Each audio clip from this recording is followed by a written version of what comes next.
আসসালামু আলাইকুম। সবাই কেমন আছেন? সমস্ত প্রশংসা আল্লাহর জন্য। আবু হুরায়রা রাদিয়াল্লাহ থেকে বর্ণিত, নবী সাল্লাল্লাহু আলাইহি ওয়াসাল্লাম মিম্বারে উঠলেন এবং বললেন, আমিন, আমিন, আমিন। বলা হল, হে আল্লাহর রাসূল, আপনি মিম্বারে উঠছিলেন এবং বলছিলেন, আমিন, আমিন, আমিন। তিনি বললেন, নিশ্চয়ই জিব্রাইল আমার কাছে এসেছিল। সে বলল, যে রমজান পেল অথচ তাকে ক্ষমা করা হল না, সে জাহান্নামে যাবে এবং আল্লাহ তাকে দূরে সরিয়ে দেবেন। বলুন আমিন। আমি বললাম আমিন।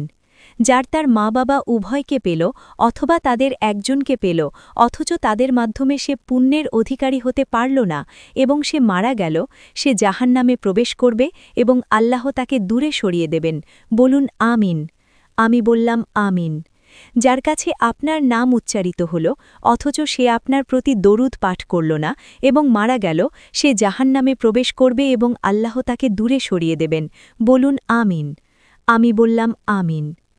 সহি ইবনে হিব্বান, হাদিস ১৮৮। সূত্র কালের কণ্ঠ। পুণ্য অর্জন ও পাপ থেকে নিজেকে পবিত্র করার মাস রমজান। পবিত্র এ মাসে মহান রবের ইবাদত উপাসনায় আলোকিত হয় মুমিনের জীবন। সফল তো তারাই যারা অতীতের পাপ মোচন করাতে পারে অবারিত রহমত অর্জনের এই মাসে। তবে ব্যর্থ তারা যারা রমজান মাস পেয়েও নিজের পাপ মোচন করাতে পারে না। এদের ব্যাপারে স্বয়ং জিব্রাইল আলাইহিসসালাম বদদুয়া করেছেন এবং নবী করিম সাল্লাল্লাহু আলাইহি ওয়াসাল্লাম রাহমাতুল্লিল আলামিন হয়েও আমিন বলে সমর্থন জানিয়েছেন।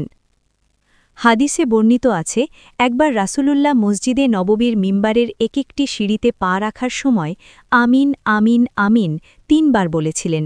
উপস্থিত সাহাবায়ে কেরাম রাসূলকে জিজ্ঞেস করলেন, ইয়া রাসূলাল্লাহ, আজকে এমন একটি কাজ আপনি করলেন যা কখনো করতে দেখিনি, এর কারণটা কি? আল্লাহর রাসূল বললেন, কি বিষয়ে? সাহাবায়ে কেরাম বললেন, ইয়া রাসূলাল্লাহ, আপনি আমিন, আমিন, আমিন ৩ বার বললেন।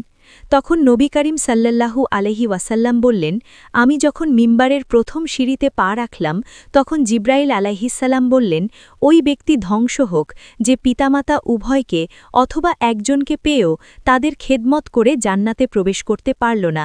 তখন আমি তাকে সমর্থন করে বললাম, আমিন, হে আল্লাহ, কবুল করো। অতঃপর তিনি বললেন, ওই ব্যক্তি ধ্বংস হোক যে রমজান পেয়েও নিজের গুনাহ মাফ করাতে পারল না। আমি তাকে সমর্থন করে বললাম, আমিন।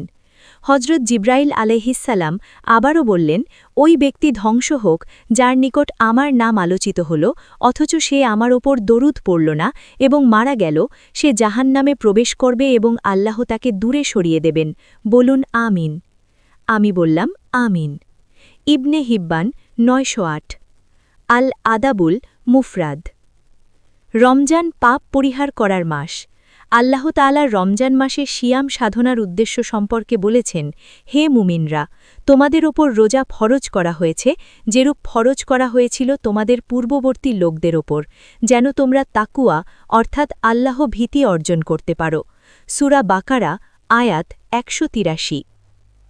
আর আল্লাহ ভীতির মূল কথা হল গুনাহ ও পাপ থেকে বেঁচে থাকা। এজন্যই রাসূলুল্লাহ সাল্লাল্লাহু আলাইহি ওয়াসাল্লাম বলেছেন, যে ব্যক্তি মিথ্যা বলা ও তদনুযায়ী আমল করা বর্জন করেনি, তার এই পানাহার পরিত্যাগ করায় আল্লাহর কোনো প্রয়োজন নেই। সহি বুখারী, হাদিস ১৮০৪। অপর হাদিসে এসেছে, অনেক রোজাদার এমন আছে যাদের রোজা পালনের সার হল তৃষ্ণার্ত আর ক্ষুধার্ত থাকা। সুনানে তিবরানী, হাদিস ৫৬৩৬। রমজান পাপ মোচনের সময়। পবিত্র রমজানের বিশেষ বিশেষ মুহূর্তে আল্লাহ বান্দার দোয়া কবুল করেন এবং পাপ মার্জনা করেন, যেমন ইফতারের আগ মুহূর্ত। এই সময়গুলোতে আল্লাহর কাছে বেশি বেশি প্রার্থনা করা এবং অতীত পাপের জন্য ক্ষমা প্রার্থনা করা আবশ্যক। রাসূল সাল্লাল্লাহু আলাইহি ওয়াসাল্লাম বলেছেন, ৩ ব্যক্তির দোয়া ফিরিয়ে দেওয়া হয় না, ন্যায়পরায়ণ শাসক, রোজাদার যতক্ষণ না সে ইফতার করে, এবং অত্যাচারিত ব্যক্তির দোয়া। সুনানি ইবনে মাজা, হাদিস ১৭৫২। এছাড়া স্বয়ং রোজাও পাপ মার্জনার মাধ্যম, কেননা রাসূলুল্লাহ সাল্লাল্লাহু আলাইহি ওয়াসাল্লাম বলেছেন, যে ব্যক্তি ঈমানের সঙ্গে সওয়াবের আশায় রমজান মাসের রোজা পালন করবে, আল্লাহ তার অতীতের সব গুনাহ মাফ করে দেবেন। সহিহ বুখারী, হাদিস 1901। যদি রমজানে পাপ পরিহার এবং অতীত পাপের জন্য আল্লাহর কাছে তওবা করা হয়, তবে রোজা মুমিনের জন্য জাহান্নাম থেকে মুক্তির উপায় হবে। রাসূল সাল্লাল্লাহু আলাইহি ওয়াসাল্লাম বলেছেন, রোজা ঢাল স্বরূপ, যতক্ষণ না তা ত্রুটিযুক্ত করা হয়। সুনানি নাসাই, হাদিস 2233। এই হাদিসের ব্যাখ্যায় মুহাদ্দিসরা বলেন, রোজাকে ঢাল স্বরূপ বলার কারণ হল তা মানুষকে পৃথিবীতে পাপাচার থেকে রক্ষা করে এবং পরকালে জাহান্নামের আগুন থেকে রক্ষা করে। আর আরবাউন নাবাবিয়া বি তালিকি ইবনে উসাইমিন 55। আল্লাহ তওবাকারীকে ভালোবাসেন। মানুষ সত্তাগতভাবেই অপরাধপ্রবণ। নবী রাসূল ও আল্লাহর একান্ত অনুগ্রহপ্রাপ্ত বান্দা ছাড়া বেশিরভাগ মানুষই ভুল ত্রুটি ও পাপের শিকার। তবে পাপ করার পর বান্দা যখন আল্লাহর কাছে অনুতপ্ত হয়ে ফিরে যায় এবং তওবা করে, তখন সে আল্লাহর প্রিয় বান্দায় পরিণত হয়। পবিত্র কুরআনে ইরশাদ হয়েছে, নিশ্চয়ই আল্লাহ তওবাকারীকে ভালোবাসেন এবং ভালোবাসেন পবিত্রতা অর্জনকারীকে। সূরা বাকারা, আয়াত 222। মহানবী সাল্লাল্লাহু আলাইহি ওয়াসাল্লাম বলেন, আল্লাহ রাতে তার অনুগ্রহের হাত প্রসারিত করেন দিনের পাপাচারীদের ক্ষমা করে দিতে, এবং দিনে তার হাত প্রসারিত করেন রাতের পাপাচারীদের ক্ষমা করে দিতে। এই ধারা অব্যাহত থাকবে সূর্য পশ্চিম দিক দিয়ে ওঠা তথা কিয়ামত পর্যন্ত।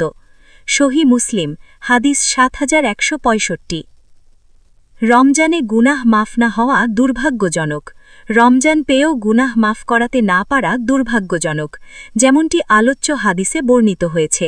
অন্য এক বর্ণনায় মহানবী সাল্লাল্লাহু আলাইহি ওয়াসাল্লাম বলেছেন, ওই ব্যক্তির নাক ধুলোঝুসরিত হোক যে রমজান পেল এবং তার গুনাহ মাফ করার আগেই তা বিদায় নিল। সুনানি তিরমিজি, হাদিস 3535।